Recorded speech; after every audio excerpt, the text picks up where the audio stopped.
Alrighty, so we have 2.3 notes, and the first question says finding a polynomial of a given degree with given zeros and real numbers. So it says we are going to have a degree of 4, and I know my zeros because they're listed following zeros.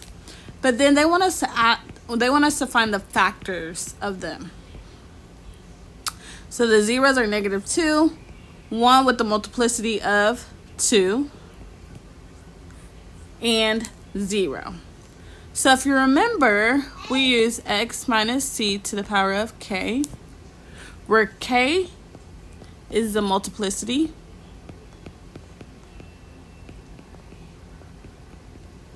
and c is your 0. So using that information, I'm going to substitute it into the equation. All right, so here we go. X minus c. C is our 0, which is -2. A negative and a negative makes a +2. Our multiplicity is just 1, so I'll leave it as x plus 2. Next, we have x minus c. C is 1. But in this case, we have a multiplicity of 2. So that means it's to the power of 2. Because remember, k means multiplicity. In my formula, k is the exponent.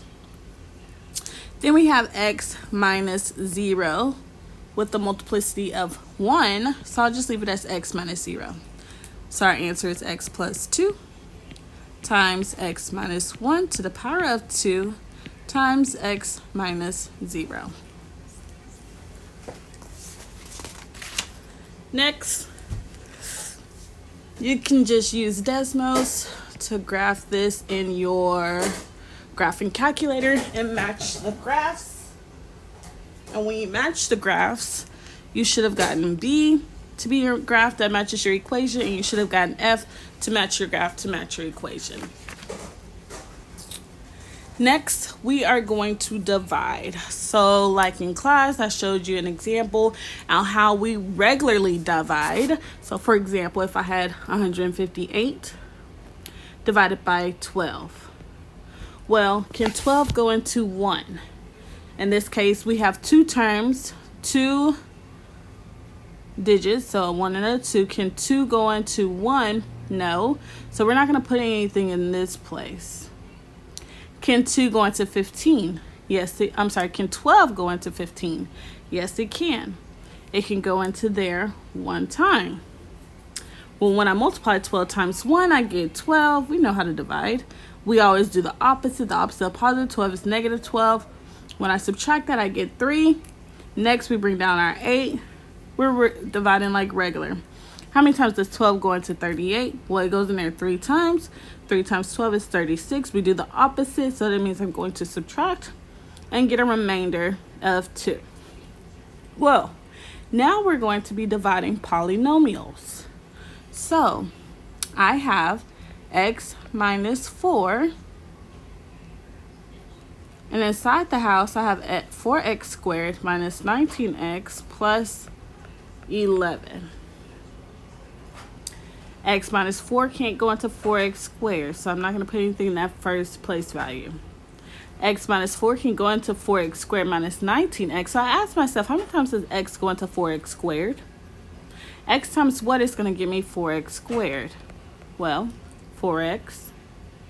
Now I'm going to multiply 4x by everything on the outside of here. 4x times x is going to get me 4x squared. 4x times -4 is going to give me -16x. But I do the opposite. So this becomes negative and this becomes positive. That cancels out. That's what we want.